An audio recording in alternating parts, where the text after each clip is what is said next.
Other big story that we're tracking this evening is India is all set to host the SCO Summit, and with Pakistan in attendance, top government sources are telling us here at CNN News 18 that they welcome the decision of Pakistan attending the SCO Summit because the thinking is that that platform is not for personal tensions. Let's also now bring in our colleague Abhishek, who's getting us more details. So Abhishek, top government sources indicating to us they welcome the decision of Pakistan because the thinking is that this is not a platform personal tensions, but for other regional issues that can be carried forward as far as the platform of SCO is concerned.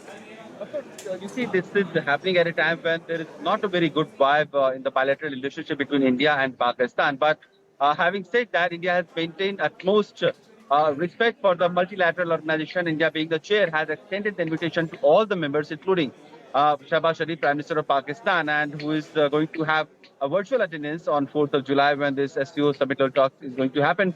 The interesting part will be the inclusion of Iran, which is going to be the permanent, full-time permanent member of SCO,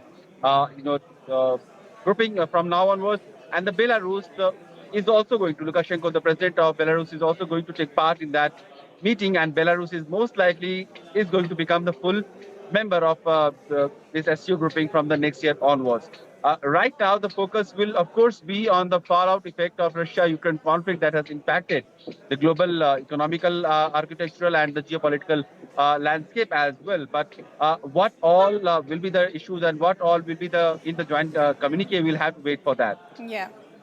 Abhishek, so as you rightly pointed out, government sources also indicating here at CNN News 18 that there is an understanding that yes, we welcome the move of Pakistan accepting the invitation which had been extended by India, considering the fact India is the chair, because the SCO is the platform for other global issues to be discussed and not for personal tensions. What is also interesting this time around is it's not just Pakistan, but you'll have China's Xi Jinping also in attendance. Talk to us about the overall agenda that the SCO aims to achieve in this crucial summit.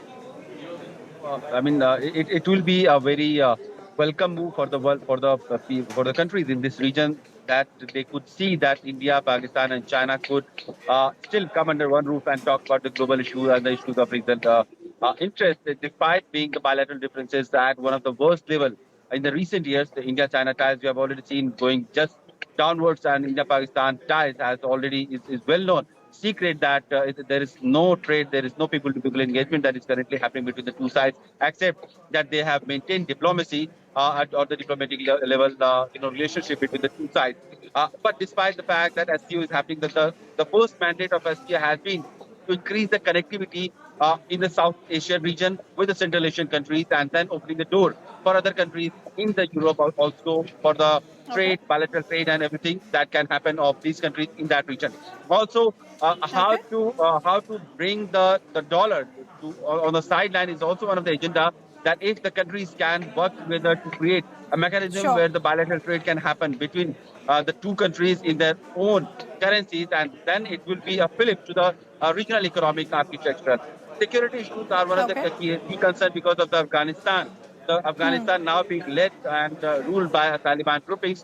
Clearly, it's one of the reasons of concern because of the terrorism emanating from that region, and that has have some impact on the security architecture in this region. Okay. Abhishek, we'll have to leave that conversation there. Thanks a lot for getting us all those details. We also have Senior Fellow ORF, Sushant Sareen, also now joining us on the broadcast. Sushant, good evening. Good to have you with us here on CNN News 18. Firstly, how do you see the fact that Pakistan, in fact, will be attending the SCO summit? Top government sources now indicating to CNN News 18 that they welcome the move by Pakistan because the thinking is that the SCO aims to achieve different things. Yes, today there are strained relations between India and Pakistan, but the SCO summit, the platform is for other global issues and not for personal tensions. Yeah, but look, I think it is very clear that the Pakistanis would attend it simply because, number one, this is in the virtual format. This is not happening in a physical form. So it doesn't really take much for them to attend. It also doesn't take much for us to, have them in that particular summit. Not that we had a choice. As the host, we would have to invite the Pakistanis. Frankly, I don't see anything come out of this particular SCO summit, anything at all, for a very simple reason. As we saw during the foreign ministers' meeting in Goa earlier in the year, the positions between India and Pakistan are fairly clear cut. So there's nothing happening on the India-Pakistan front. On the India-China front, also nothing is likely to happen. The India-Russia front is on a bilateral track, and whatever we can do, we will do on that. Within our own limitations. So I think there is not much to look forward to as far as the SCO summit is concerned. No major Okay. breakthroughs are expected. And I just hope that we are not going to fall for this nonsense of trying to replace the dollar as the main trading currency in the world. That would be akin to shooting ourselves in the foot and strengthening our enemy country, China. So I Yeah. think India should desist from that temptation. Yeah. So, Sushant, since you're saying this is all happening in the virtual mode, so you feel that there's not going to be a much in terms of the outcome, but just the fact that India is the chair and we're hosting the summit, talk to us about the significance of India using its position as the chair. No, I think we will make whatever statement we want to make. It does give us a kind of a pole position to try and, direct the agenda of the SCO.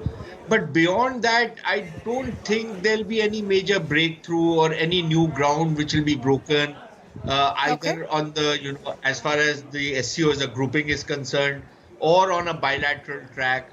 So I don't think that's in the offing. So there's not really much to look forward to as far as the SCO summit is concerned. Okay. So, Shant, we'll just request you to stay on with us because we're getting some other developments that we want to track at this hour as well.